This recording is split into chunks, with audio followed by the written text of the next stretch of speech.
I must say, I was vibing then on our intro. That was such a well-made intro.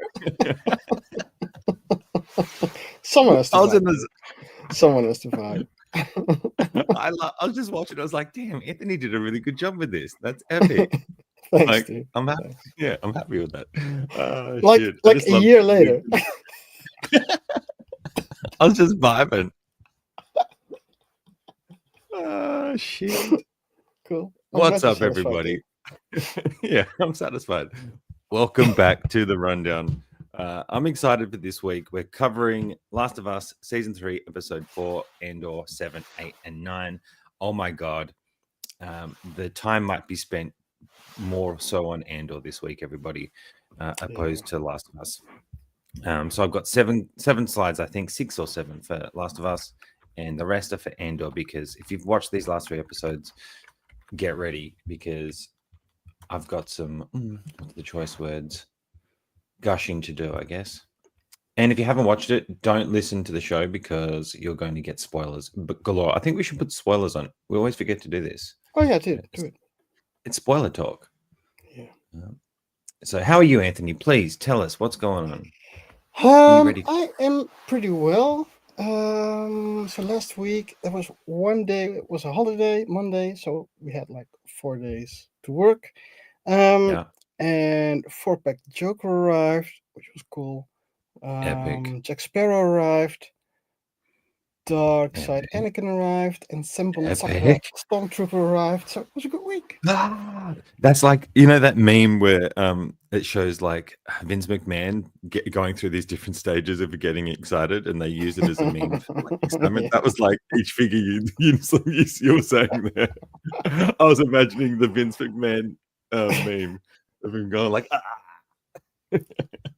Yeah, that's me. Sorry, that's epic. That's me. So have you opened all of them, or are you just... So I just opened Jack Sparrow. So that's why I was a bit later, I guess. All of a sudden it was 11 o'clock. I opened 4-pack Joker, Anakin. I didn't open it because like the week before, 2 weeks before, I got White Ahsoka, and before that Darth Maul, and those are still in the box. So I have a couple too in the box. Damn. But Joker's pretty cool. Joker and Anakin. Yeah, does it feel like the quality's up? They're consistent with the last couple of ones they've done.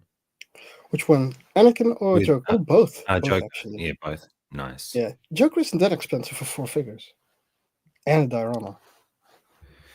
Especially if you love the movie and you love the performance, it's an epic way to like. That's the stuff I like building with the, like, I'm doing it with the Supermans. I've got the black suit, the blue suit. You know, I'm making a little display with them.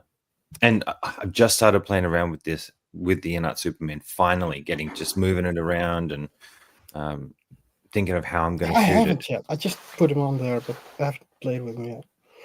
It is so good. I love it. So I'm working on doing a scene right now with the 3 Supermen that I've got. Oh, dude. And like doing that for the video I'm doing. So it's... Hey, because can you fit like the second head sculpt on the Hot Toy Superman? You can.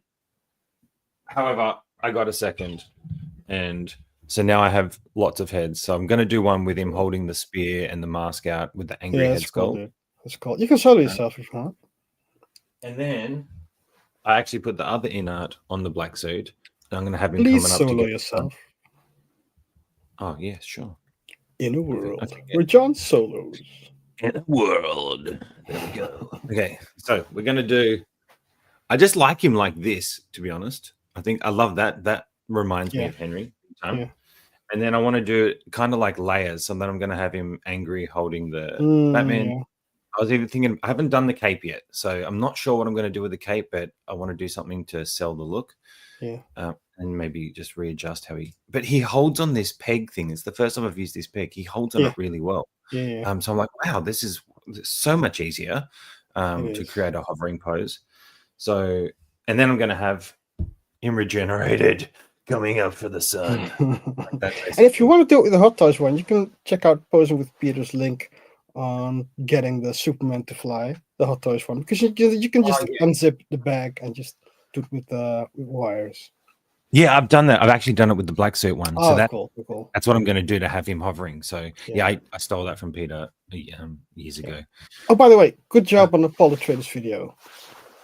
Thank you, mate. That looked I had a like lot of fun. It was Dude, fun. epic, It was fun. epic. Like a Just zillion kilograms of kinetic sand. yeah, far out. But I didn't do anything crazy. I just wanted to do like what moments can I do and what I just wanted to photograph. It was like my real first video of actually just practicing with the camera, the zoom lengths. Like that was just a training ground. So this next video is like the next training ground of how to use the camera and use these tube lights a bit better and stuff like that. Anyway, getting carried away. Maybe unsolo. Oh yeah, that would probably help. It's too early for this shit, Doug. I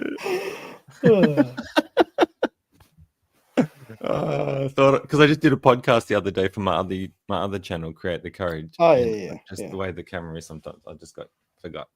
Been talking to the camera all week. And did you film the other guy? Or did you solo yourself? No, we did. But when I edit it, I'm looking at it differently. Look, I'm tired. Let's just do it. Let's just get into it. That's what the people came for. Let's add it to. Boom. Look at that transition. Create the courage to solo. I had the courage then. I wasn't embarrassed. Let's go. Now, okay, so I have some questions about this. I just want to rattle to you. So you and Often. What's up, Often? Sorry, I just saw you came in there, brother. Yo. Mate. Thank you for coming. Okay. And I feel like I've got some shots. I feel like I'm on my game this week. So be ready for cinematography shakedown and that's one. And moments captured. Yeah, and moments captured. More so in Andor is where I really hit my peak when I was just in the zone of just like fast forwarding, hitting and pause and taking a photo as quickly as I could. I got some good ones. But I want to talk about this guy. So this guy is obviously becomes a character in the game. It seems like I like this actor, Jeffrey Wright. He's really good. Yeah, we just watched him in a show. We just watched him in a show with. If you haven't seen it, I'm going to recommend it. God, now I'm losing his name. No, not Billions. He was just in a show with Richard Gere, but Richard Gere played a supporting role. I'm forgetting the main character's Magneto. I'm forgetting his name. Which one? The guy who plays Magneto, the younger version. The Agency. Boom. Cool. Why am I forgetting his name? Michael Fassbender. He's a great actor. We've just watched a show called The Agency with Jeffrey Wright in it. Michael Fassbender, Richard Gere, really awesome spy intrigue. Service is it? Don't say Apple, please. Don't say Apple, please. It's not Apple. It is Paramount Plus, I think. Paramount Plus. Pretty sure it's Paramount Plus. I have to look it up. The Agency. Yeah, cool. Fassbender. It is a good show. Have you seen it often? Because it is really good, and I'm looking forward for season 2. Really, it's like Homeland-ish, but definitely a different way they're telling the story. Paramount, yeah, it is. Yeah, I'm going to watch that. Yeah, he's a real. If you like spy shit, mate, like it's like Andor in a way with the spy stuff and just living double lives and crazy shit. Yeah. Anyway, back to this. So Jeffrey Wright, who also played Isaac in the game. Oh, did he? Yeah.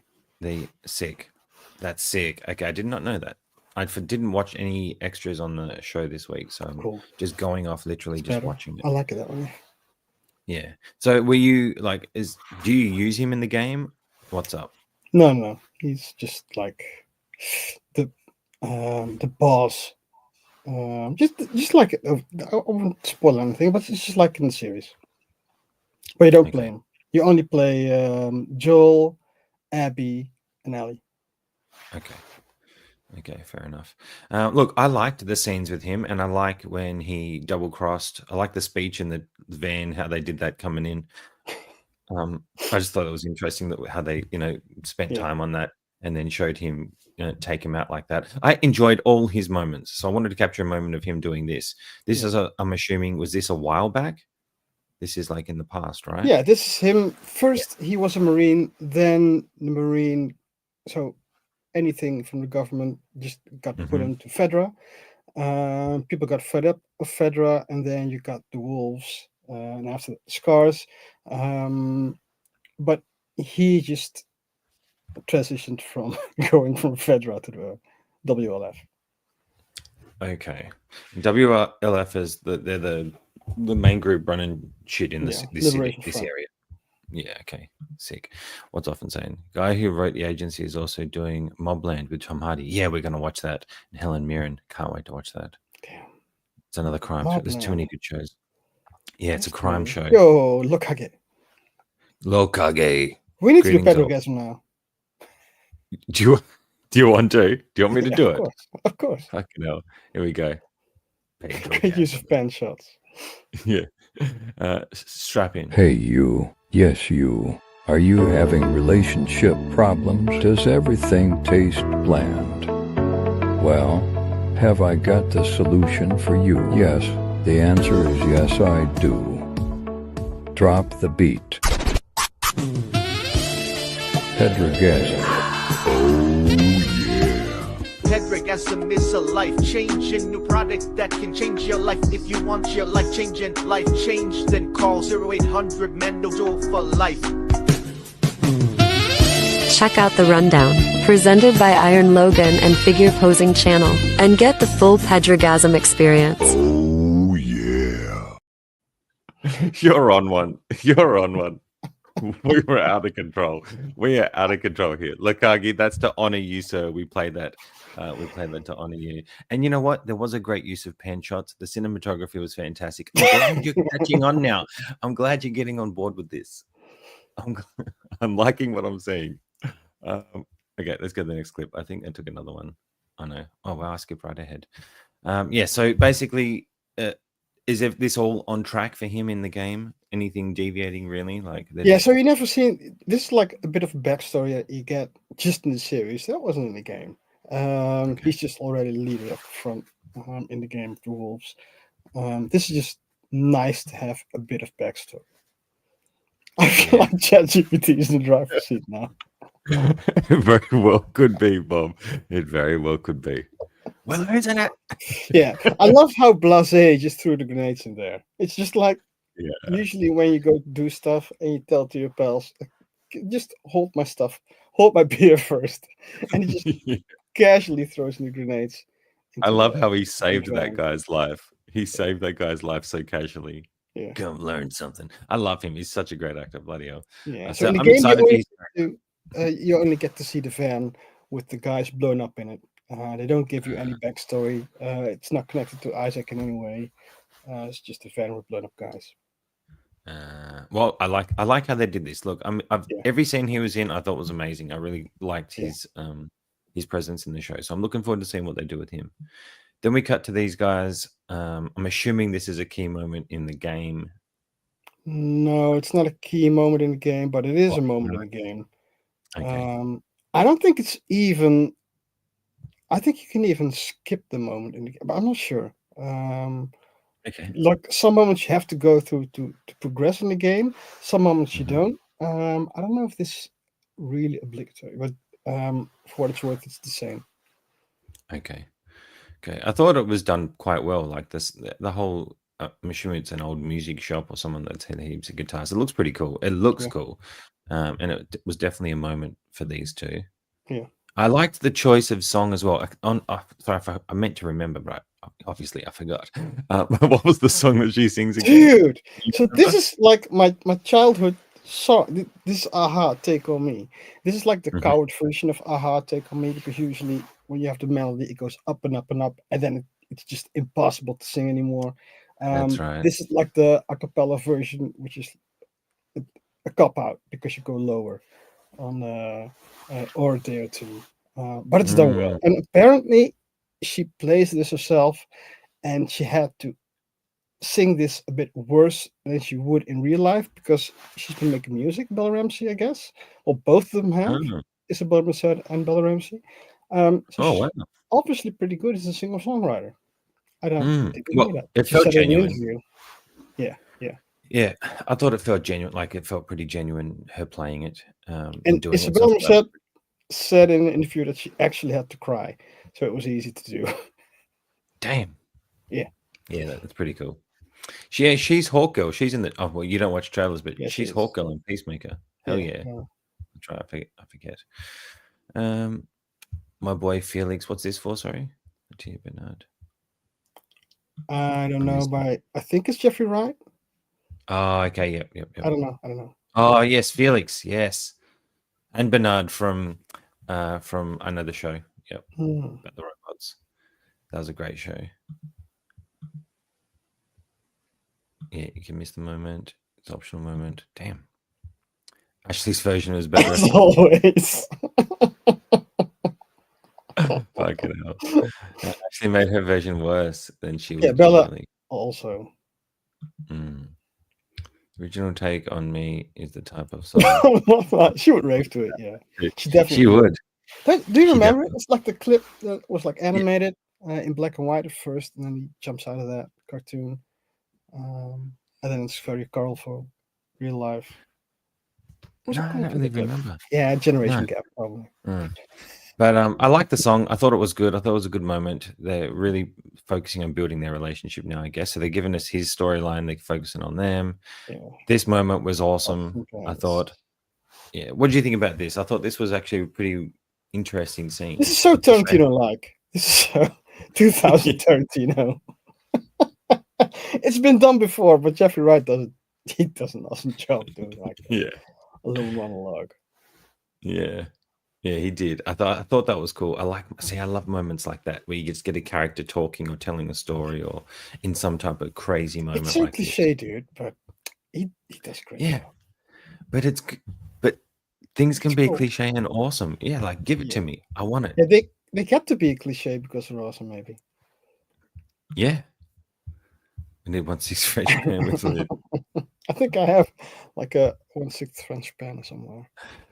Now, I took from this that obviously, so this other fundamentalist side, or what would you call them? Like scars, Seraphines. Scars. Yeah. Seraphites, I guess. Yeah. So, who's the person that they're honoring again? Are we supposed to know this? No, you don't know. Okay. So there's like a faction that came into sort of a rebellion. I think Isaac killed her. But they're like a religious group with scars on their cheeks. Okay. And they have like this savior they honor, which is already dead. So are they battling for something, or are the wolves just trying to take them out? Like, why are they're not living separately? Like, what's going on? Are they fighting for resources? Because every resource is scarce. And they had like a peace, and then I don't know who you hear say that the wolves just violated the treaty. It just started attacking the Seraphites, and then they said the Seraphite kids, they started attacking the wolves, and they blame each other. So it's on and off, war and peace, a cycle of violence, if you will. Yeah, which just nature seems to do all the time. So basically they're showing that these guys are kind of like crazy and they're more volatile, I guess, or unpredictable. Yeah, they're unpredictable. Okay. I liked the line where the guy says that they'll win because more people leave his side and come to them, and they never leave the zealot side and go to them. I thought that was a pretty badass line for him to say. Yeah. So he basically says that wolves come to join the Seraphites every day, but no one's ever left for the wolves from the Seraphites. Yeah, and that's like chilling. Like, you're going to lose because eventually one day everybody will be gone. Like, I just thought that was a badass line to say, to like send a message to him, and you could see it messed with him because he got fired up after that. Yeah, that was really cool. You will find out. I like this comment here. I'm telling my kids this is Hell Kitchen. I should tell. I'm telling my kids this is Hell's Kitchen. What are you? Alvin's fired up. It's not only the pans and the stove. Alvin's fired up. He is fired up. Okay, we're spending too much time on this though. So then we get to the action sequence. I got this shot. Look, another great shot in the moment of movement and action. This is almost Skeen and Andor worthy. Look, we got a few of those coming, and I think you can probably anticipate what type of moments brought that Yeah. on. Not my fault.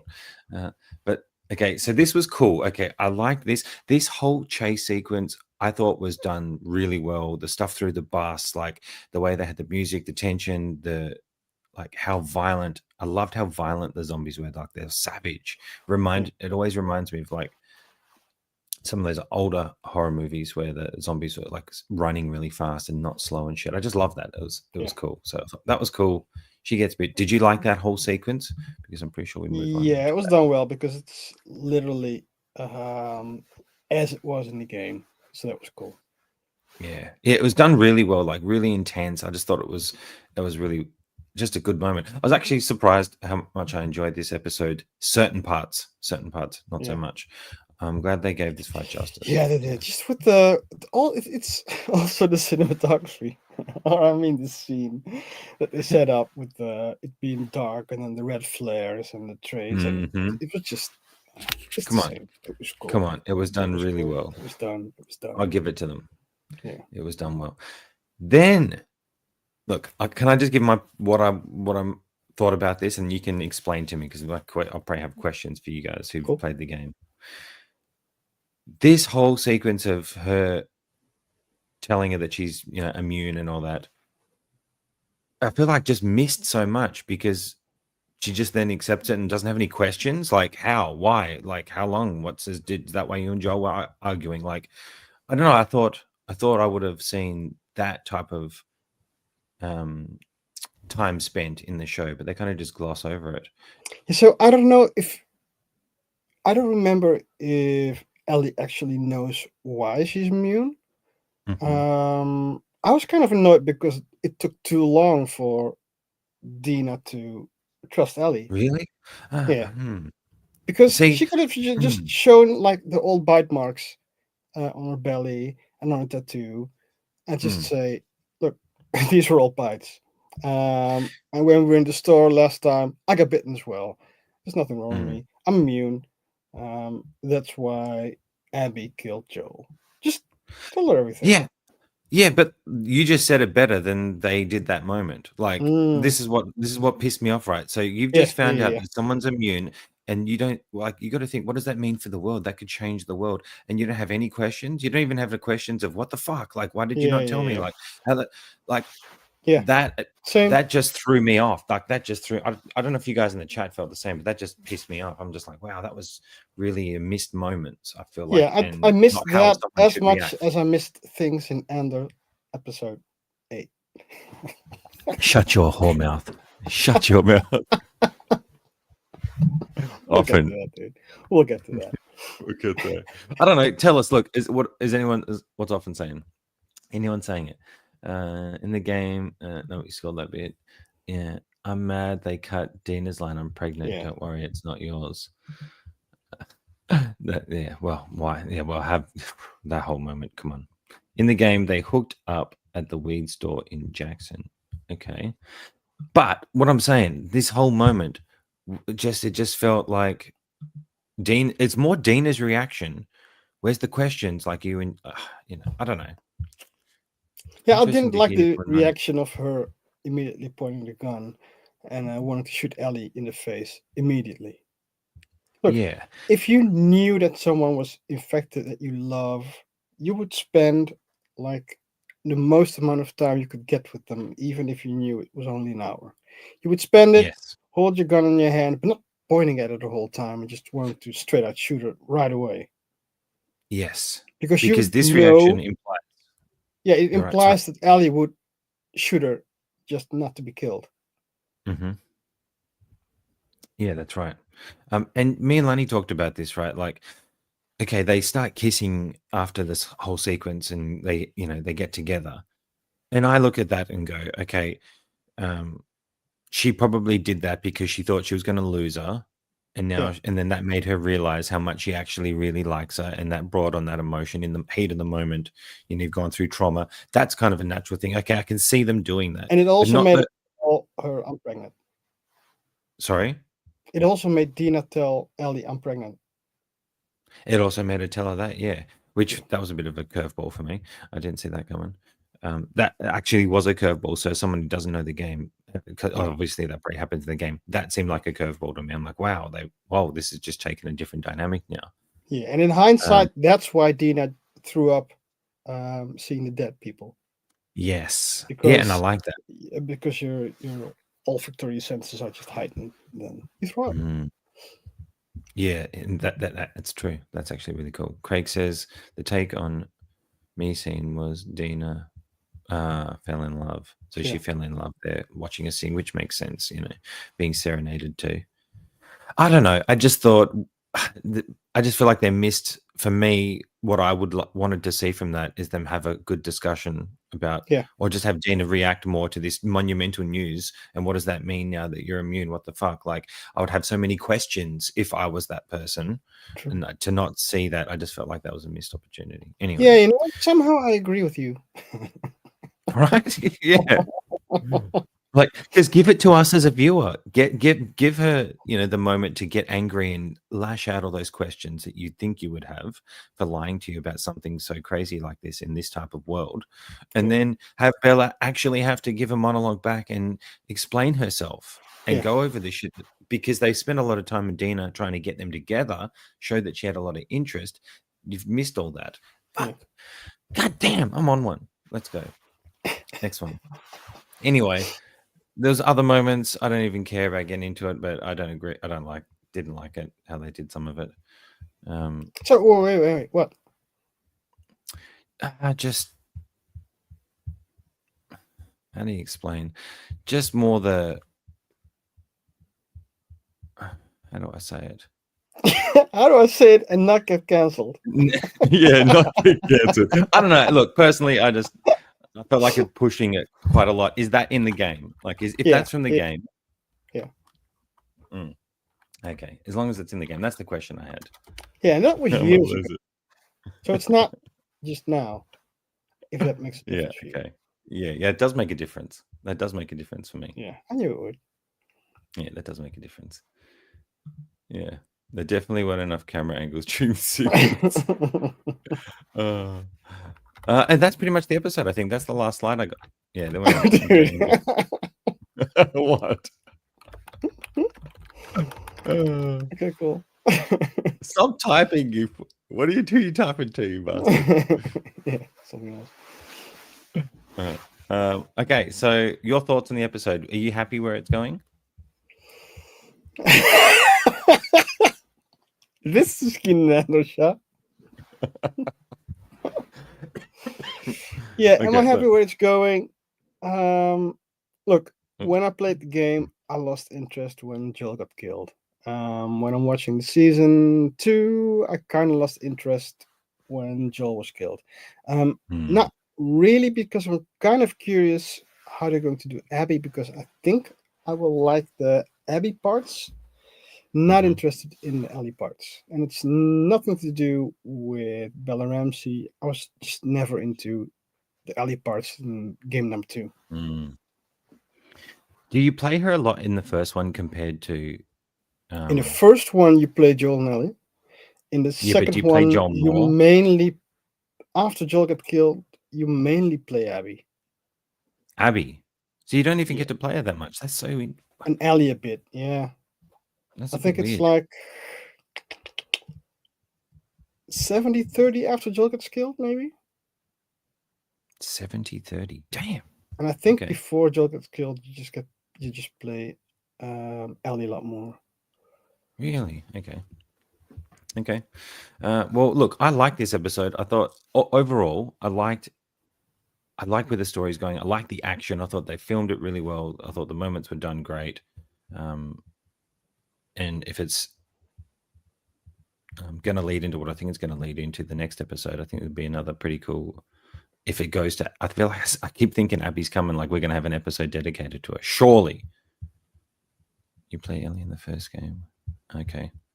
Yeah, so Joel falls on the spike, so he gets injured and he needs to heal up in Last of Us ICU, some weird ass garage, and then you play Ellie. Okay. There, I think we remember talking about that in the first season. Katie O'Brien should have played Abby from Andor. Oh wow, yeah. It's a good choice. Oh, wait. They're agreeing in the chat. Quantumania as well. Cool. Really? Okay, let's do it. Look, we've got 30 minutes if we stick to the hour format. So I thought I better really step up my game for my photography and slides that I capture and moments I capture. And this is where we start catching up with these guys. Peak photography, right? Peak. Look, they must be using a wide lens in this world. I love look at that. Look at that shot. I love how much of the room we get. Oh, it's just looks amazing. The show looks so good. One of the best looking shows I think I've ever seen. Wait, I love but the look before of we the do Andor, how would you rate episode 4, Last of Us? episode 4. I'd Out of 5 probably go. mushrooms. Okay, out of 5 mushrooms. I'd probably go a 4. I thought all Isaac's scenes were awesome. I thought that was really cool, interesting part there. The action scene, just the whole sequence of the infected coming after them, I thought was freaking epic. They've done all those scenes really well, so I'd give it a 4. I was surprised. It was much better than I thought. Much better. I got more invested, I guess, in the act, like where the story's going, than I kind of was last episode. So I feel like they picked it back up a bit. Yeah, I think 4 is. I think a 4 is fair. Yeah, 4 out of 5 mushrooms. Yeah, I'm not ready to jump off. I'm still interested. Yeah, I'll still watch it. But if I look at the week, this started my week, but I barely remember it because I remember a lot of Andor. Yeah, well, yeah. I mean, 3 episodes of greatness that completely can wipe that out. Lukagi's at a 4 out of 5 too. You give it a 2.5?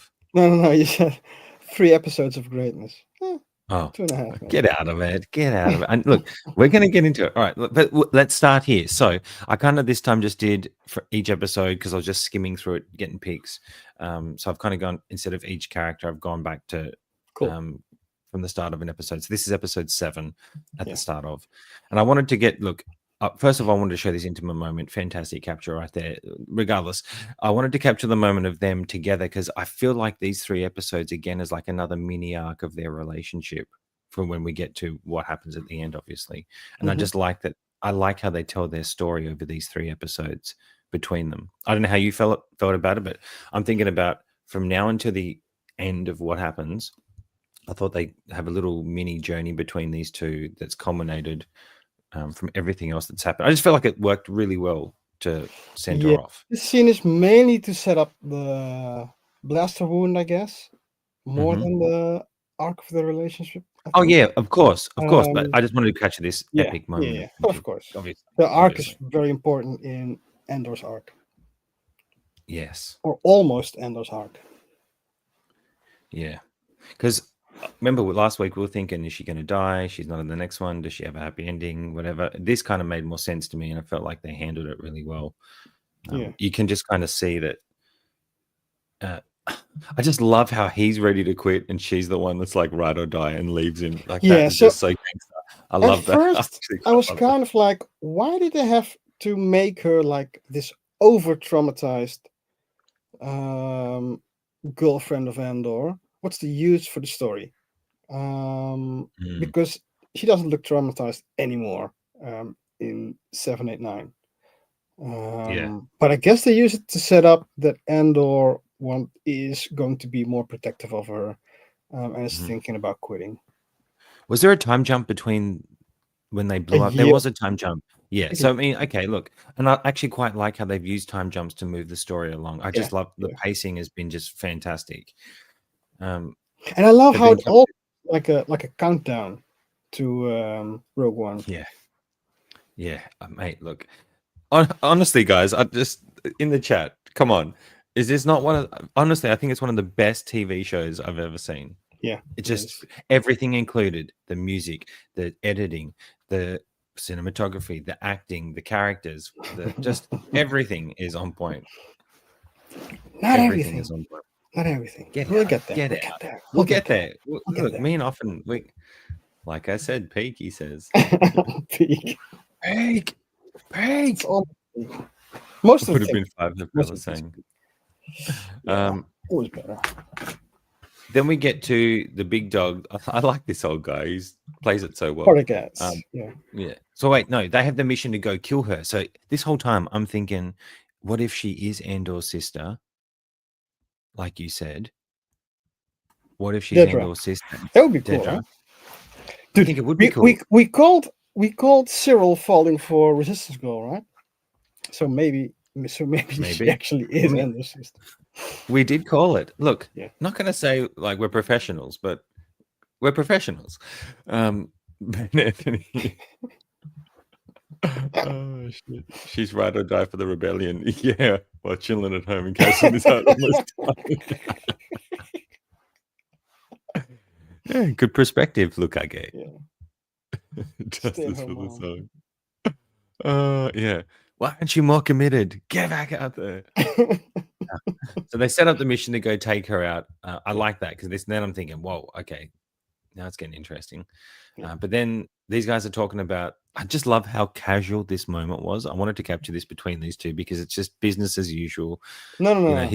For him anyway, not for her, but for him. Yeah. Sorry, for him, it's business. He's just like, we've just got to do what we've got to do. Basically, we've got to take it. And I love her journey from here on to the end. Yeah, true. So I like the fact that he says it's not for a lack of trying.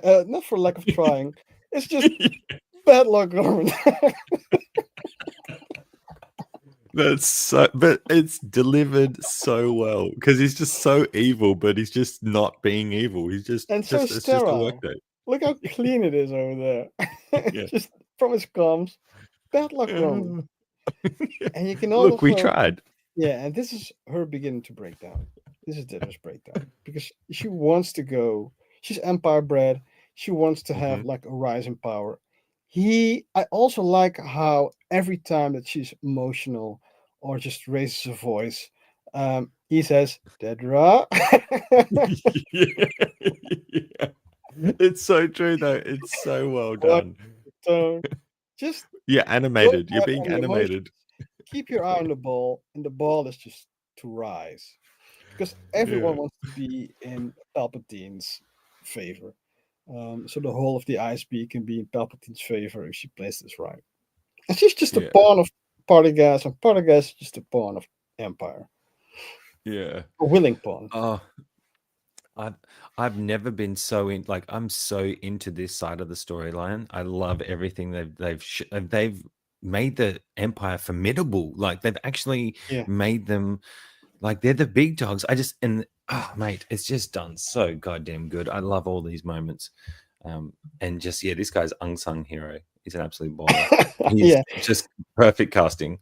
And so I love that Dedra from now on, you just see her emotionally break down. And you see it in her voice, you see it in her questions, you see it in her eyes, but also the way they film it. We have like this dark circles around her eyes everywhere now. She's just starting to break down.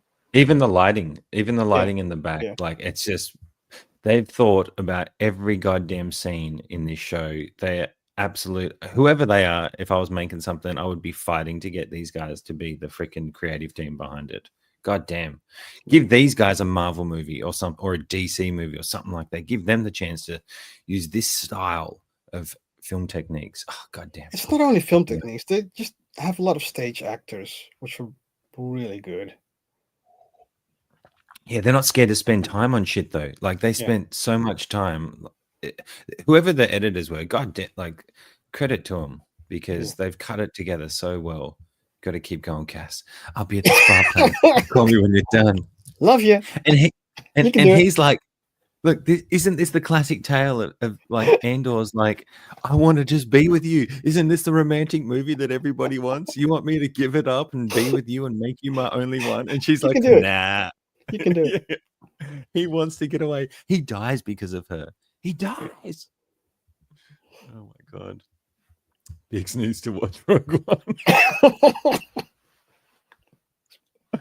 They could do a spin-off, another movie down the road of following Biggs's storyline after learning Andor died because she dumped him. I think this is going a lot more than good. We watched that scene with the Force killer. Sure.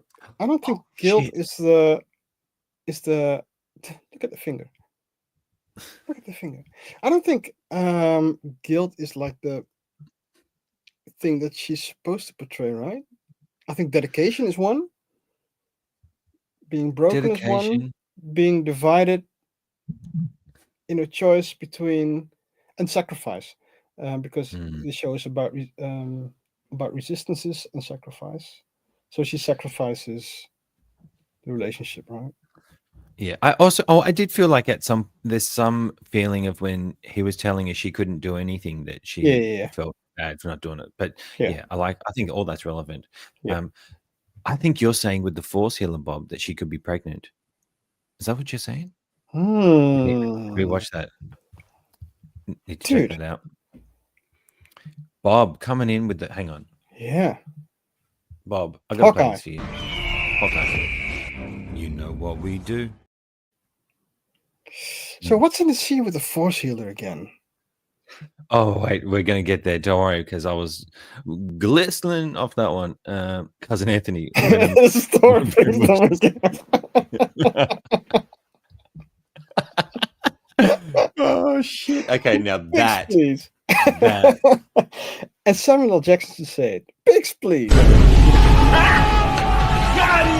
Oh, that's hot. oh, that's a burn. That's a burn. I love it. The breakdown of their relationship is also, you can see it just in their looks here. It's going down. It's beginning to go down. Then we cut to a bit of Mon Mothma, and she's trying to get news from the Gorman dudes. I don't really need to spend much time on that. Oh yeah, here we are. However, the beginning, like, I feel like the way they've, like, the 3 episodes is a perfect way to release it, because I feel like each 3 episodes there's mini arcs, and her final beginning arc starts here in Yeah. episode 7, where we just pick up with her talking to this guy. It's a year later from the last time we saw her, I'm pretty sure. Could be wrong. But I just love all the little beginnings of their mini arcs in this section. I have no idea where it's going to go after these 3 episodes, but we see so her talking I to think Gorman. her mini arc for 7, 8, 9 starts with, what was it, 5 or 6, where Selvig, because his name is Selvig, where Selvig says, "It's nice for you," that she doesn't know what it meant when Selvig wants to kill Tane. Yeah. Because she's kind of innocent to like the darker side of revolution, because she's only doing like the politics, and Yes. she's getting introduced to this darker side. Yeah. I just love all their journeys. Her journey's been so awesome. And I mean, we'll get there. So let's keep moving. Then we cut to these guys. I just wanted to touch on them. Actually, before I go, what's Bob saying? At the end of their conversation, the camera curiously cuts to a shot lower down of the force healer's hand, pausing at the level of Bix's belly before it raises to touch hers. Also, And isn't Bix's like, hands are folded over her belly. Oh, that's a bit of a sign too. yeah, and it's like a Oh, line that goes with that. I'm going to need to check that out. yeah, I'll rewatch it. I love that scene, and I want to spend some time talking about that scene too, because Dude, I this thought, reminds me of when was it Sia Dream, or was it someone else? Or was it Shiny, who said that Moon Knight had different colors in different scenes, and then I went to look at all the different colors again. Bob is Sia Dreaming me, dude. Oh, shit. I'm probably going to rewatch that soon. Yeah. I love rewatching series and things like that. Now that I finished Jeremy Renner's book, amazing book. Oh, So much dude, so, I need to Bro, listen to that. Yeah. do it. So much so that I went and got the actual book to keep in my collection. Dude. I'm collecting books now, and it's got like photos of. Oh man, it's such a great. Because you were done collecting hot toys. I'm finished. I finished. I'm retired. Got them all. Finished. No, me and Lani were talking, like, because I got those Dune books, those collector piece behind the scenes Dune books. They're just magnificent. I'm actually going to put them in with my Dune figures and do some photography with the books and the figure together. When I do some more shots with Paul, because I'm not finished. Okay, so we cut to these guys. Look, lambs to the slaughter. We're building them up. I feel bad for them, but we'll come back to them.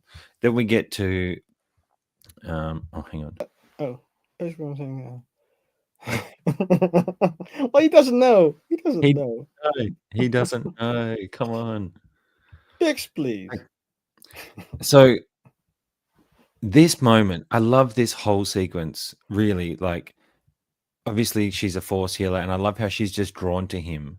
And I think it was I was listening to some people talk about it, about this scene actually, because I think maybe John Campion, and they brought this moment up in the show, and we're talking Mhm. about like just how well it was done, talking about the Force. Did you think that? Did you think the same with that? Like, did The you? same as in? Yeah, like, did you think it was a great moment of like talking about the Force? Like, she senses he's a messenger, he's got a higher purpose, type of thing. And I feel like this is the moment where Biggs really knows that she needs, like, figures out she needs to leave him. I feel like. So I don't know if they're talking about the Force. I mainly took it because I don't think Tony Gilroy is that much of a Star Wars buff. He's more of a revolutionist buff. So I think if he talks about something in like on a higher scale, it's not going to be the Force, but it's going to be in the spirit of revolution, I guess.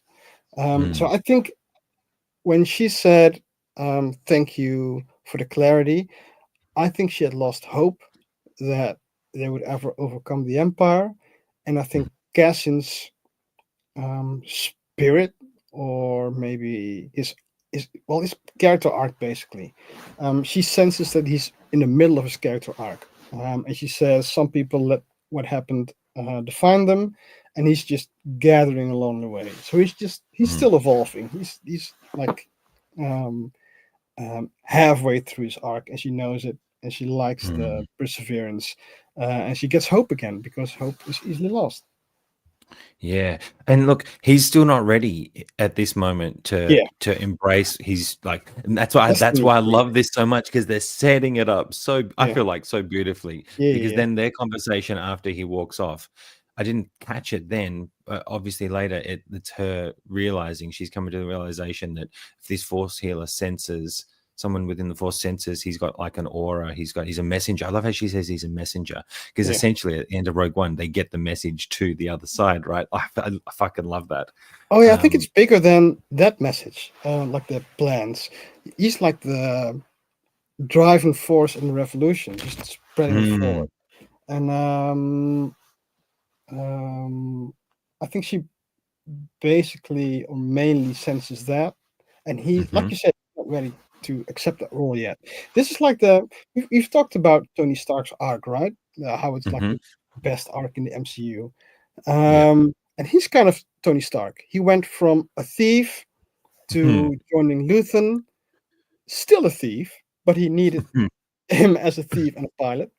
And then he went for caring for his teammates, and now he cares for his soldiers, but he's not a revolutionist yet. And she notices that he will be. He's like the chosen one for the revolution. Yeah. Yeah, man. I love. I just was eating this up, and the fact that Bix realizes, I think at the end of this conversation, Yeah. or at least begins to, that her part is going to be that because his love for her is so strong, he wants Yeah. to leave that to be with her. She Yeah. realizes she has to take herself out of the equation. I feel like that's the best way they could have kind of parted them before Rogue One, Yeah, because then because they're going to come otherwise to these next 3 everything will episodes. not be worth it. He's like the one it all That's right. hinges on, they feel. Yeah. Yeah, she realizes that she has to leave him because he loves her so much. I'm realizing this now. God damn. And I think also that maybe he will believe in destiny a bit more because of the Force Healer, and later because of Selvig. Yeah. Oh, mate, it was just freaking epic. So I had to linger on that moment for a second because that was awesome. Great writing, great setup. Yeah, Then we great cut writing, to except Cyril's character arc. That's bad writing. okay. Yeah, I'm willing to talk about that. I'm So that's open to episode that. 8. So Yeah. we kind of predicted that Cyril was going to fall for amateur resistance girl, right? This one, but they don't. So episode 8 was a weird one for me. I love cinematography. I loved most character arcs. I loved Dedra's character arc. I loved the story. I loved the action. I loved everything except Bellboy and Cyril's arc. Because on the one hand, Bellboy's um, um, like sympathy for the resistance was enough only by him saying, "You know where the way is, and this time I will be carrying your bags," as him recognizing Andor from the previous one where he was like incognito. It Yeah, should have been enough. fashionista. And they just went over the top, and then again over the top, and then he single-handedly kills like 8 soldiers with a bomb. So that was so on the nose, and then some. And with Cyril, we see Cyril before this as a mama's boy. And angry Jewish mom just suppresses him, and he's a nobody. He just does what mommy says he should do. And then he steps from the shadow of his mom, just right into the shadow of his girlfriend. And she's also powerful, more powerful than he is. She outranks him, especially on Gorman, because there's martial law, and she's the most powerful in the relationship. And the only thing that is set up is that you see that he kind of gets the notion that he's being played, but that's it. And suddenly he gets violent on Dedra, which we've never seen him do before. And he becomes more powerful than her, which we've never seen him even allude to. So I think if you want to set that action up with him being so frustrated and angry that he's grabbing Dedra by the throat, first you'll need to hint at there's some pent-up frustration and aggression because of all the women that suppress him. Like when he went to his bed to cry about mommy, he should have destroyed something, or thrown something through the glass, or done something else violently, so that you see that there's like a hint of violence in him, which he always suppresses. But they've never shown that. So it really came out of the blue that he grabbed the throat, and I think that's a bit of lazy writing, and I can imagine that they did it for time's sake. And I hope that it was like a deleted scene that he didn't have time for, because otherwise it's just poorly set up. You know what? I agree 100% with everything you just said. That makes so much sense. Like if that would have been a better way to build up his character arc. It's kind of almost like maybe they weren't going to kill him, and then they decided to kill him. I don't know, but you're right. Look, okay, so that moment, we're not even there yet in the slides because we'll get there. But we see the guy. I've got the next one's a great shot. There's a story behind it. Like I feel like he got done a bit dirty. However, I loved the moment of him choking her out because I just thought that was done so well. The actual scene, I thought I loved it.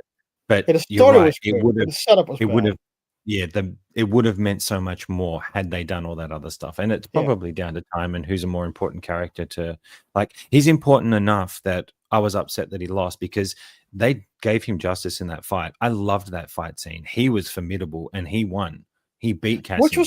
Which was also weird because I thought Cassian is like an actual soldier now, and Cyril's a pencil pusher. He should have lost in an instant.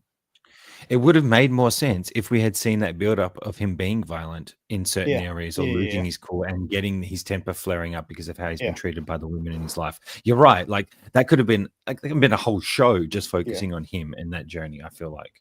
I think episode 8 needs like 2 or 3 episodes to do properly. Yeah, you've swayed me. I agree. Yes. I agree. I can't argue that. Yeah, I think that's a better scenario. Hashtag Justice for fashion designer Andor. We missed a couple of these. So rebellions are built on hope. Iron Logan book posing tutorials coming soon. Yes, Akagi, I'm going to do that. I'm going to have. It's a thing. You'll see it. So actually, just pause real quick. You know how I said top 10 video I was going to make? That kind of took a turn, and now it's like 15, and maybe more. Like I can't decide. It's going to be 20 next week. I'm just gonna shoot my favorite figures at the moment, and it's probably going to be like 15, and we'll just do it that way. I can't decide a top 10. It's too goddamn hard. In the whole collection anyway. So yeah. What else we got? Who else am I mentioning? Cyril's always been a bitch. Look, that hurt. Bix, That hurt. please. This is the stupid Sabine Cup theory again. This is not a Sabine Cup theory. Cyril is the classic sub that wants to be a dumb, just a matter of time. Bob's sending me pictures. I can see it on my phone. And I enjoy this friendship with his girlfriend. I enjoy this. I love that moment. Great acting. Cyril blind shot him, and Cassian was tired. Yeah. I don't know. I love the True. fight though. I thought it was pretty cool. Completely disagree. If you keep putting stuff down and pressure keeps building, he will pop at some point, which was the episode. Yeah, well, that's true. Yeah, okay. You need to That's set it up. also a It's good like point. it's like a superhero having all of a sudden a different ability which you haven't set up before. You can't do that in writing. Well, you can, but it's lazy. Yeah, I feel like they still did good to what you're saying. Often, I just feel like what Anthony's saying about how they could have given him more time to show frustration about being the simp, because it's like when he lost his temper, he's so upset that she's betrayed him. Yeah. But we haven't seen moments of him questioning her. He's just always been like, not really. Like when they talked earlier in the other episodes, maybe he looked a little, what's going on? But he never really questioned anything until this episode. And then they didn't give us enough time between him and her for him to fall for her as much, I feel like, as they could. Look, I get it, time. He's not the main character. I feel like they still did a phenomenal So I job. think the "Who are you?" signified that the most, that he's not the main character. But yeah, you do Yeah. have to set things up if you write stuff. Well, it just I feel like is more immersive when you do. Now, look, this scene here, the guy with the scar, that's often, and this guy here is you. This is often. This is you, the guy with the scar, and this is Anthony.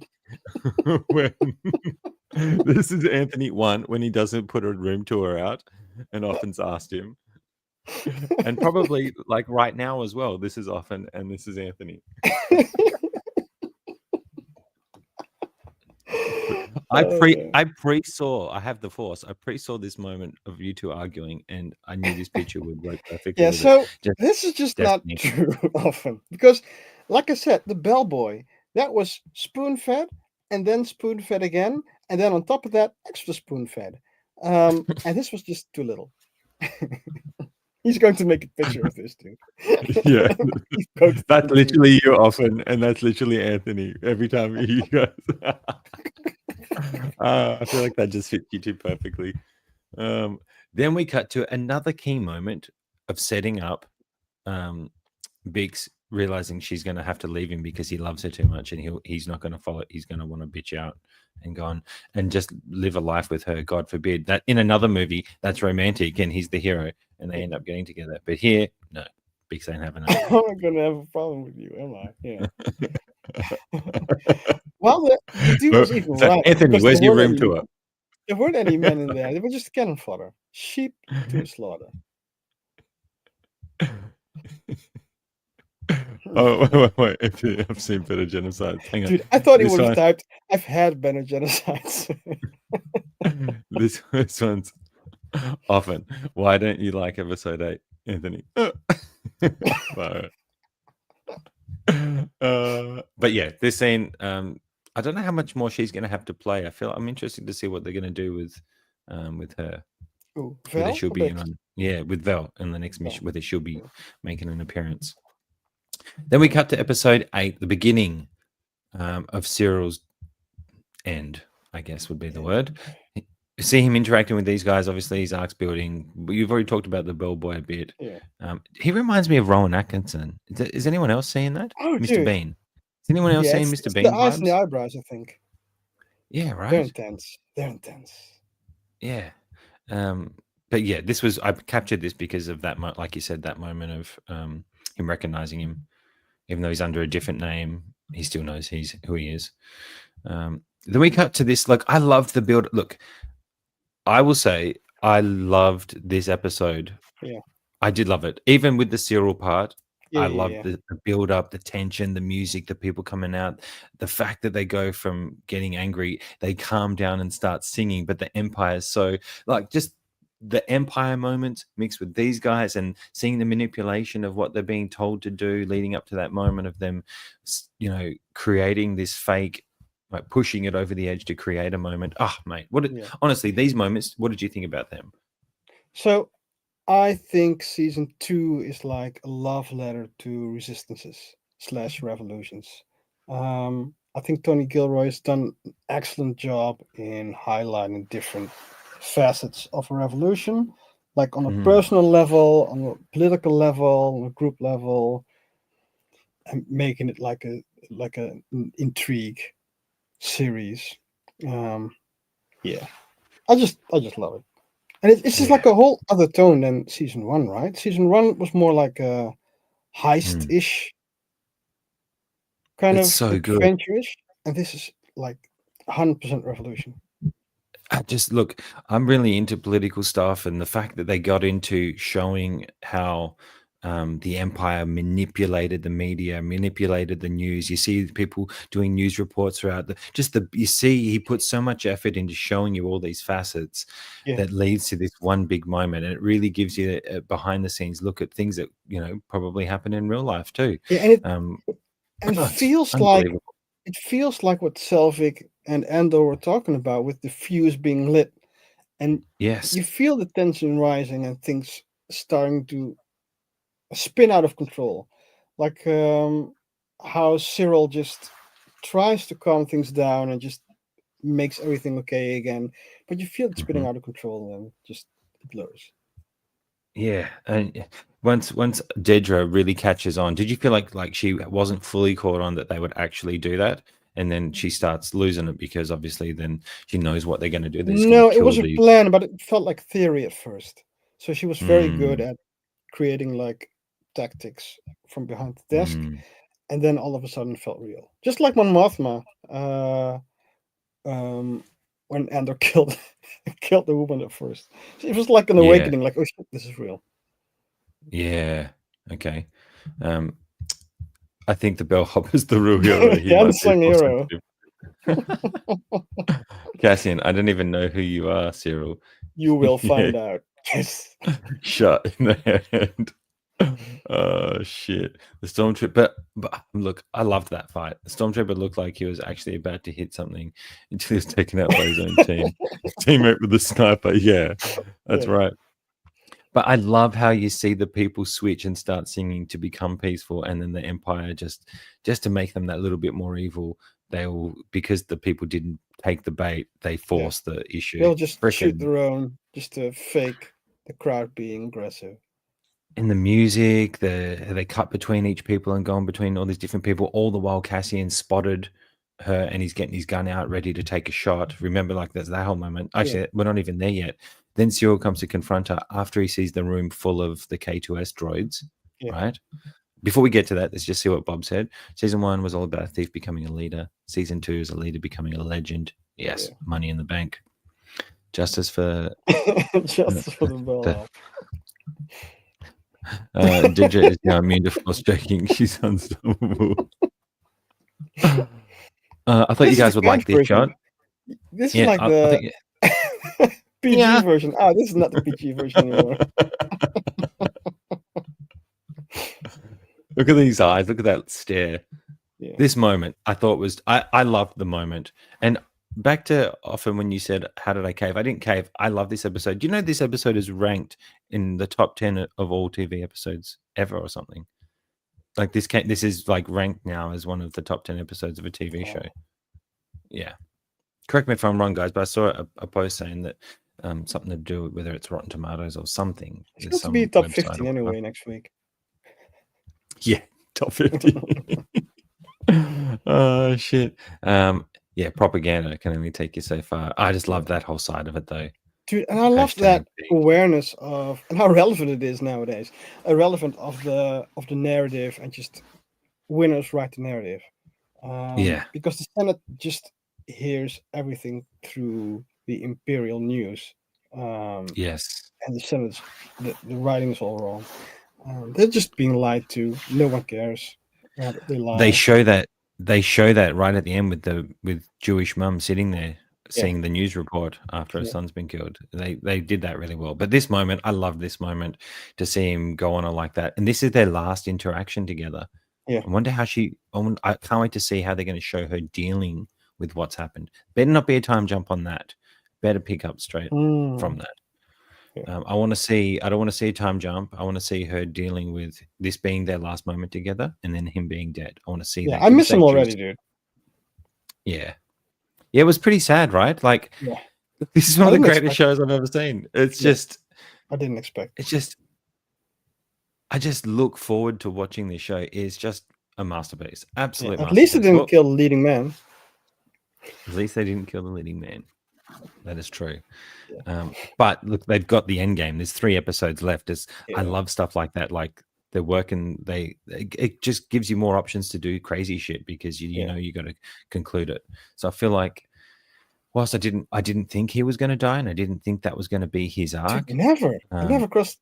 It never even crossed my mind that he would die. I thought he would bring her down, maybe. Or something. I don't know. I thought that could have been an option, or that he would have joined the revolution and become one of the team.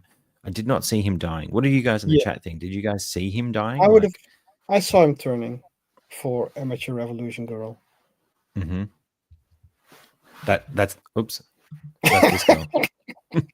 That's his side piece. Yeah. Side piece.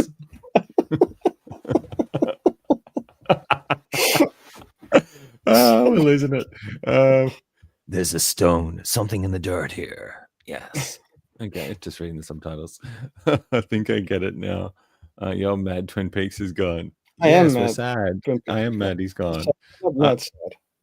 I'm just mad that this character arc wasn't written well. Because he goes from being just used and abused his whole life to then dying. Yeah. He couldn't let Cassian get away. Like he should have just let it go.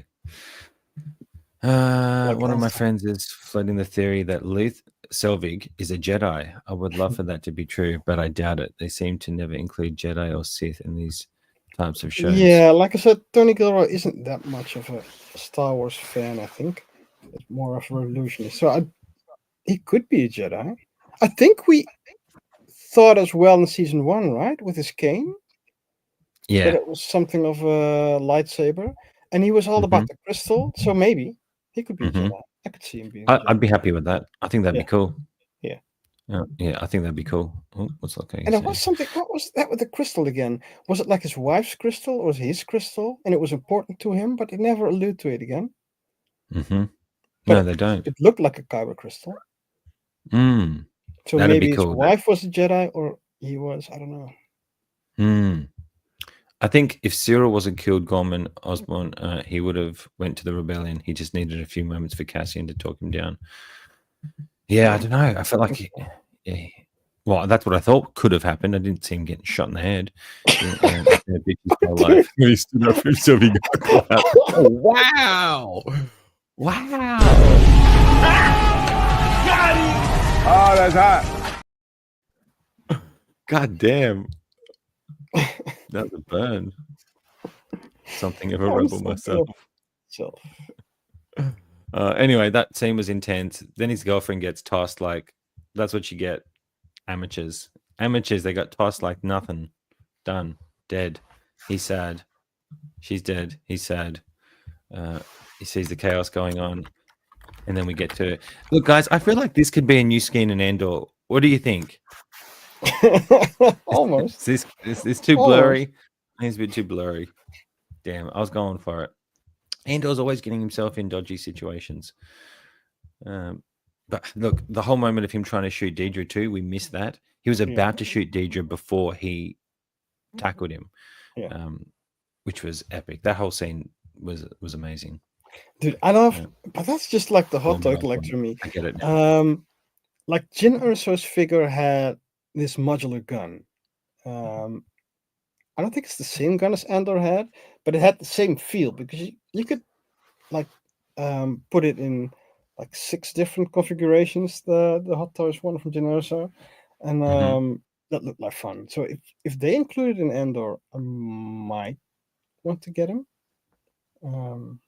But I don't know if they include the gun. Yeah. Oh, dog! You gotta get in. I'm getting him. I'm getting him. He's like one of my favorite characters in Star Wars now. Yeah. How Oh dare yeah, you? K2SO. I wasn't pleased with K2SO either, but What? I thought so these guys were awesome. just yeah. So like, um, you remember how Cyril just went into the room, and then you had the six Mhm. KX Yep. droids, and just Mhm. one of the droids looked at him. I was hoping that was like a setup of him being defect and just having his own character and him becoming K2SO after being rewired. But it wasn't. Um, but it would have been pretty cool because it's just like an iconic K2SO Mm. stare. I still think that I still feel like this is a cool way to introduce him, though. Like the fact that he's savvy enough to get, Yeah, after he gets saved I by think it, so. But to I repurpose. would have liked it if droid rewiring was actually a thing before, and then they do it to this one. But it's cool that they introduce him because now with every episode you think this is just a countdown to Rogue One. So Yeah, like it's heating up. Like, yeah, like me and Lonnie can't wait to watch Rogue One after we finish the series. We're going to watch it straight after we finish the last episode. And maybe just to- even A New Hope will be different if you see it now. Good I don't point. know. That could be Like, cool. yeah, like seeing Mon Mothma in what was it Revenge of the Sith, and in Clone Wars and in Rebels. Maybe it's different now because we've seen her a lot now. True that. Then after he dies, obviously that I like the whole sequence of getting chased down. I thought they made them imposing, how they just took, I mean, that's all they needed to take out a town like that. They didn't need to do anything crazy. And then we see the fake news giving them the story that they all follow, not knowing what actually is going on. I thought that was really cool. Then we cut to episode 9. Before we start, I know we're getting overtime a bit, so Anthony, you Dude, can move fast. don't be butthurt. Don't be butthurt. Cyril's arc was just lazy writing. They just glanced over it. It's lazy writing. Oh shit! I wish I could cut back to that clip of the guy staring at the guy again. Quickly. I wish I could have that separately, so I could just clip to it.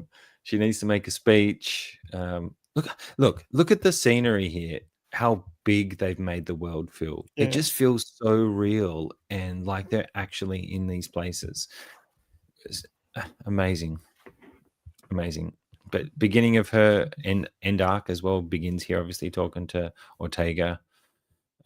He's setting up the transport for her. Then we cut back to him. This is when he's deciding he wants to get out after Gorman, which is maybe understandable after seeing everything, which is obviously going to lead to Biggs making her decision.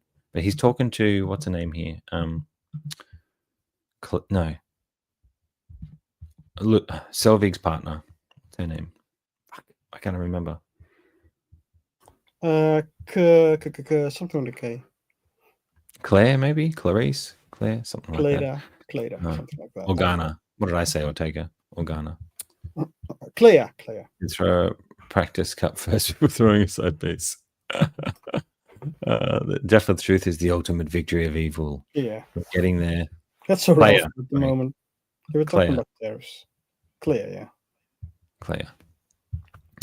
Okay, so then we cut to, how did you know I would be here? That's when they were when Selvig, at least said Luthen, Selvig came to see her. So it's just building up this. It's like all this build up again. Like the last episode had the build up to the fight.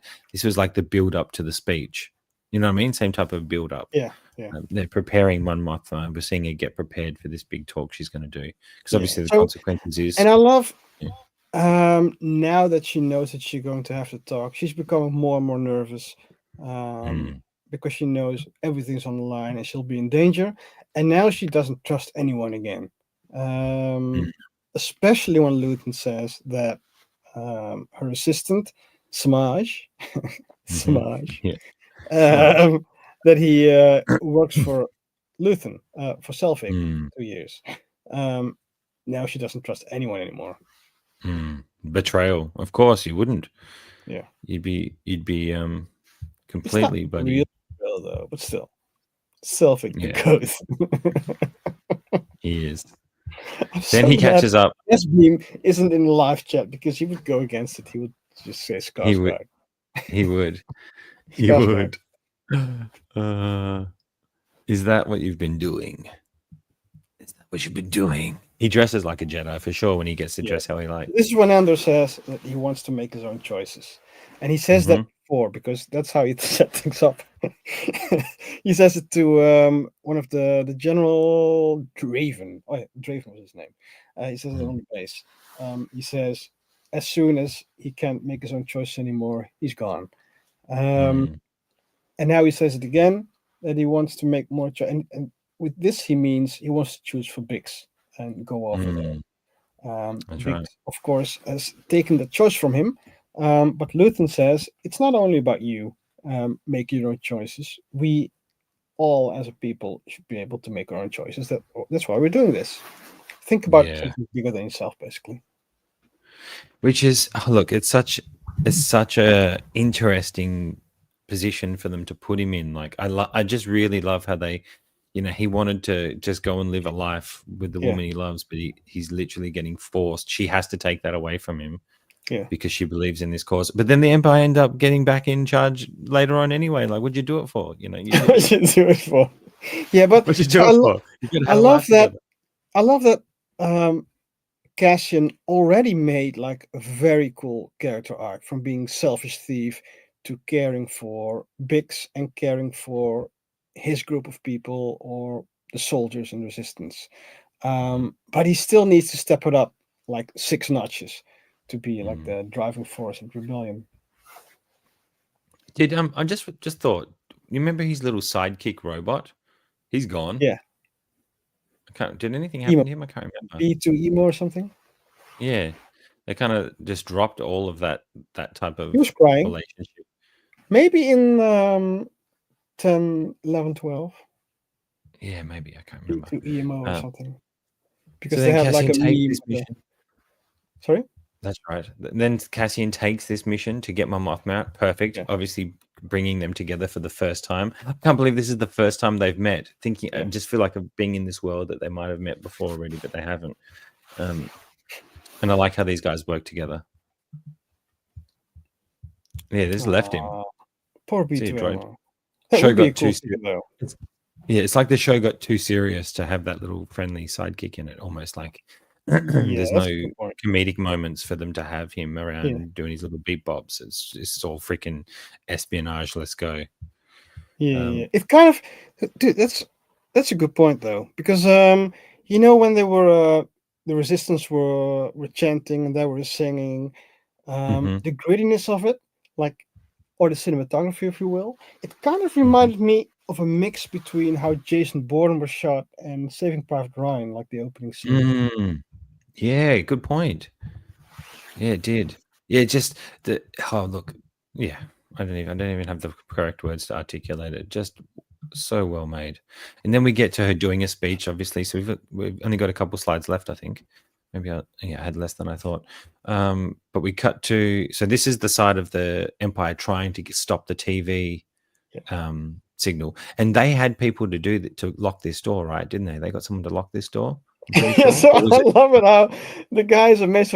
Why is this door locked? And then the guys are, we know, we fixed it. Yeah. It finally works. Yeah. Yeah. So Bill Organa, he invoked, what is it, A17252, which is like something the Emperor did to have senators, senior senators, be able to have like a speech uninterrupted by others. And he uses it against the Empire, basically. So therefore, Mon Mothma can make her speech. And after that, she's in danger, and he will be in danger as well, Bill Organa. But he isn't ready to leave because he has things to settle. And I love how they mention the Emperor, and it feels like his presence is looming over everything. But you never see him. Yeah, you don't see that, hey. But I like the tension building as she's giving the speech. What's going on behind the scenes of the guy telling him to shut it down, just shut it down. That guy's fired. Trying to shut down. Good thing the show's over. Yeah, and And even like the fake news is like how the propaganda and narrative is being controlled, but they're just telling lies. That's pretty Yeah. relevant at the moment as well, I guess. I think it's always relevant, mate, with all At the sides. moment, it's even more relevant, again, right? I hope someone makes a version where Mon Mothma writes Palpatine diss track wrapped in front of the Senate. What? I think you will, dude. Lukagi. If anyone will, you will. Lukagi, I think that sounds like a mission for you, Doug. Look, another Mothmagasm. great shot, obviously. Mothmagasm. Need like Yeah. that music playing that she danced to. Yeah. She still wears and the. then- So yeah, she still wears the Senate robes over here, and I thought the scene where she dropped these robes were epic because it's. We've known Mothma with in like the white robes, not with this blue thing on. So when she dropped it, it felt more like her start as the rebellion leader. Yeah, and I love how the episode's called "Welcome to the." It's like basically Yeah. her welcome culmination Yeah. of her joining the rebellion.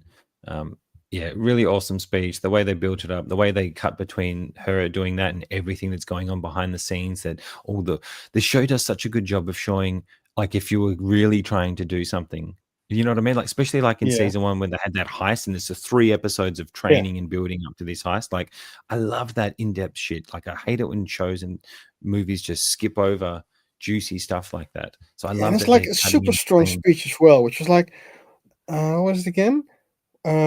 They talk about how the things that are said and the things that are known to be true are so far apart. That's right. It's such a good speech. Right to when she calls out the Empire, fucking epic.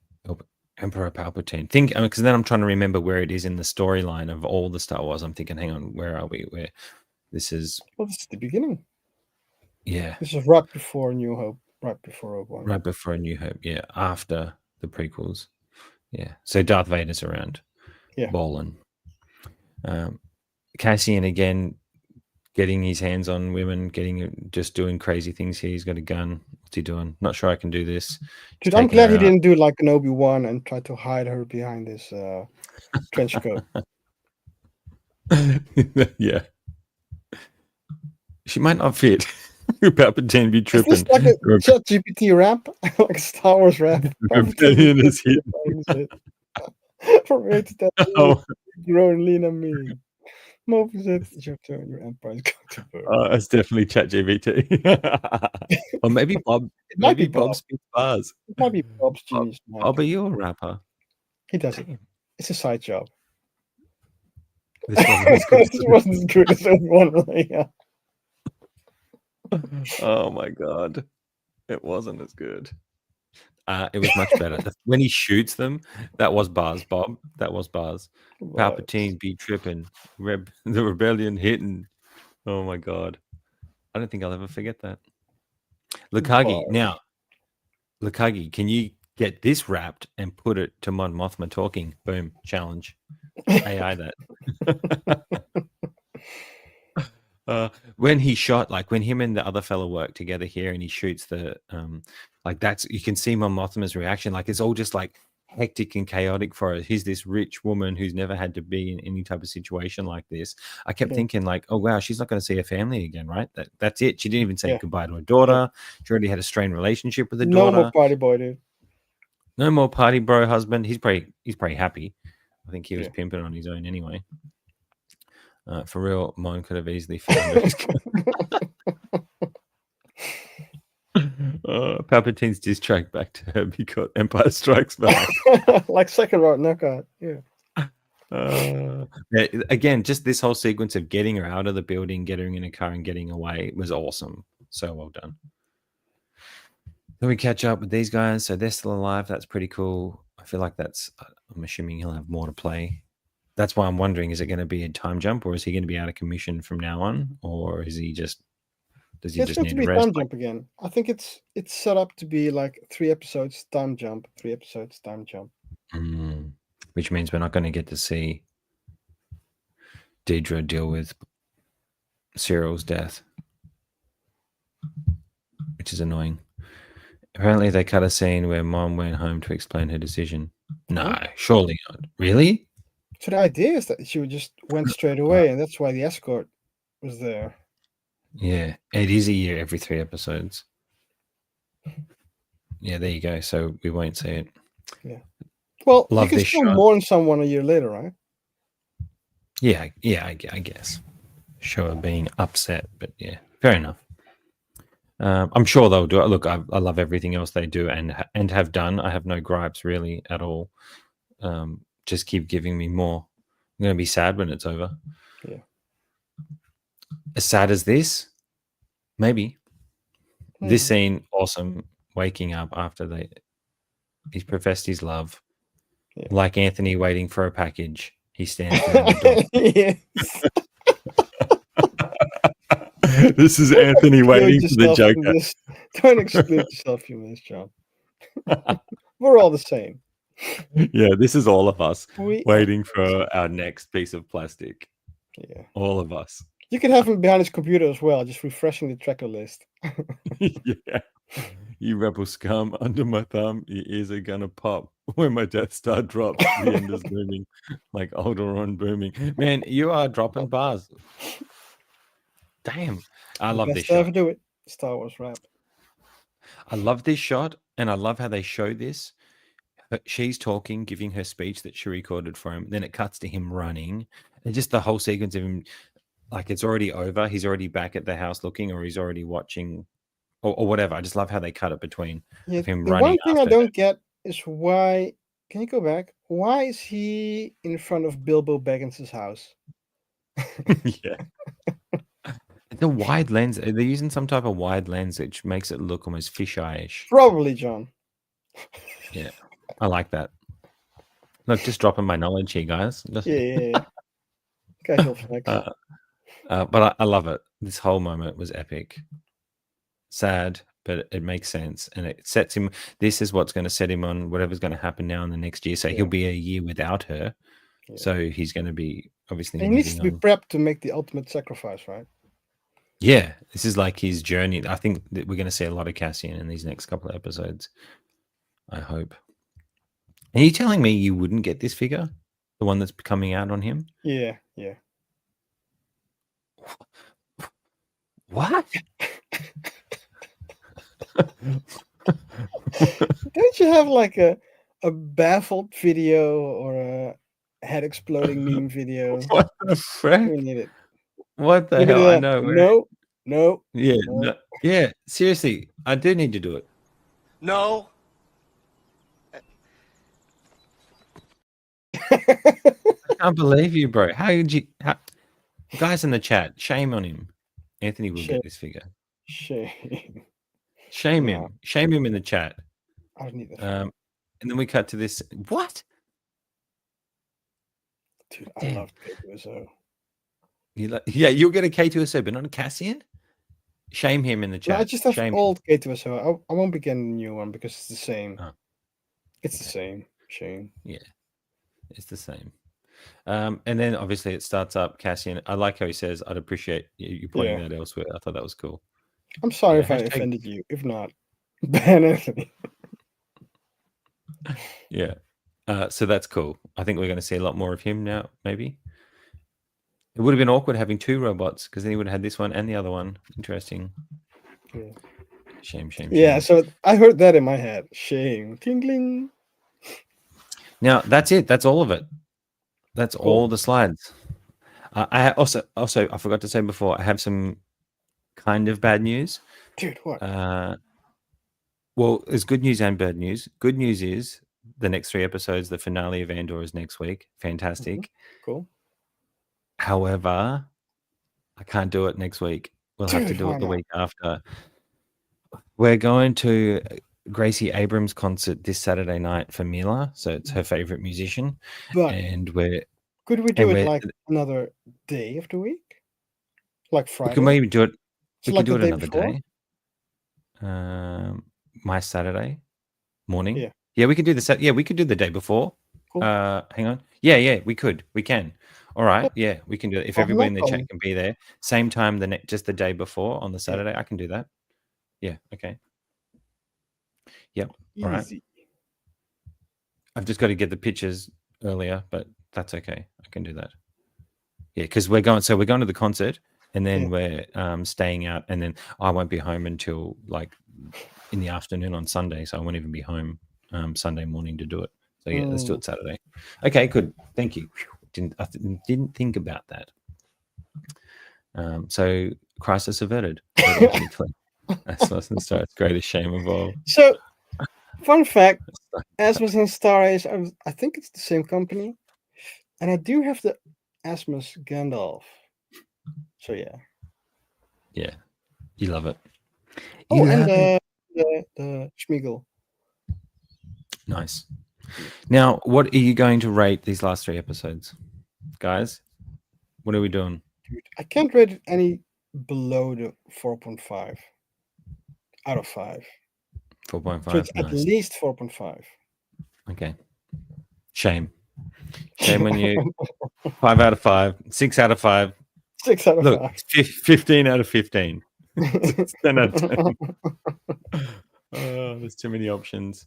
5 out of 5. Yeah. I Look, can see that. it's Except for some things. just for Cyril's arc. Yeah. Look. Yeah. That's because our Probably expectations. Some other shows couldn't even hit on that, but like our expectations are so high with Andor Yeah. for what they've given us. True. So I set the bar higher because it's Andor, I guess. Yeah. So Good that's why riddance, Twin Peaks. Dude, no. That We'll hurts. never see Jewish mom again. We'll never see the blue milk cereal again. How close do you guys think Kino is to Shore at this point in the series? Well, he's had a couple of years now. Yeah, he should One be way doing all out. right. Oh, Floaties God. for Kino. I hope they stick the landing. I have full confidence that they will, though, to be honest. Like, me I too, don't, me I too. just feel like they're Oh. doing stuff where I'm like, wow, like that's so epic. They're Well, they really, already stuck the landing, right? With Rogue One. that's true. One way out. Like, it's not only just great writing and great storytelling, great music, great tension edit. It's like they've got the best of the best doing, like, just working in unison. It must be so hard to get everybody on the same page, but just the set designers. Who the hell are these guys? I want to know I want to see behind the scenes. What's real? What's CGI? Like, freaking how'd they think of the architecture and everything? It's just freaking, it's epic. If Anthony was a WB exec, we would never have gotten a Snyder cut or a DC Dude, or any I DC think you'd movies only from- get the Snyder cut. I think Josh Whedon would have been fired. Yeah, he would have been fired. Funnily enough, me and Lanny watched the first hour of Snyder Cut yesterday just while we were tinkering around doing stuff. I just put it on because I'm like, I'm working on the Superman. I thought, let's get some ideas. But let's just go some Snyder Cut. Let's go some Snyder Cut. Yeah. It's just costumes too. You're right. The costuming is always awesome. True. Mon Mothma is probably one of the best costumed characters Yeah. in the show. All of her looks that they give her. Yeah. And Selvig, he switches. He did a good job of that. He could be a Jedi. So coming to these next 3 episodes, is Deidre Cassian's sister? Will Anthony have called it and be the greatest call of all time? Will Party Bro husband come back? Will we get to see him and the family one more time? I don't think so. And will Selfie be a Jedi? And will Selvig be a Jedi? I don't think we're going to see Bix again. I think she's done. I think we can't see her again. Right? He needs to move on because he's got to be on that mission. Because when you come into Rogue One, remember, he's full mission mode. Yeah. It is world building on 100. Dude, it is. The little tint gestures they do in Gorman as well. Yeah. Just the whole, everything was thought out, and people really seem like they put their money. It just looks like a lot of money's been put into it to make it look phenomenal. Ballers. So yeah, let's let Anthony get to bed, guys, and we'll reconvene a day early next week. So I'll try and get the stream made and the link out and advertise it a bit earlier, so we can remind people who. Well, if you guys are here, you will know, obviously, but just as a reminder, like Spock. Well, if they do jump another year, Biggs will have delivered by then. True. True. Oh, you think a future spin-off with Cassian's child being a character. Interesting. Endless possibilities. All right, guys, let's do it then. Anthony, as always, brother. Yeah. Awesome. I don't have an ending See you for the next stream. week. I didn't set it up. But We'll see you guys a day early 6 next days week. now. Yeah. Yeah, 6 days. Bring it. I can't wait.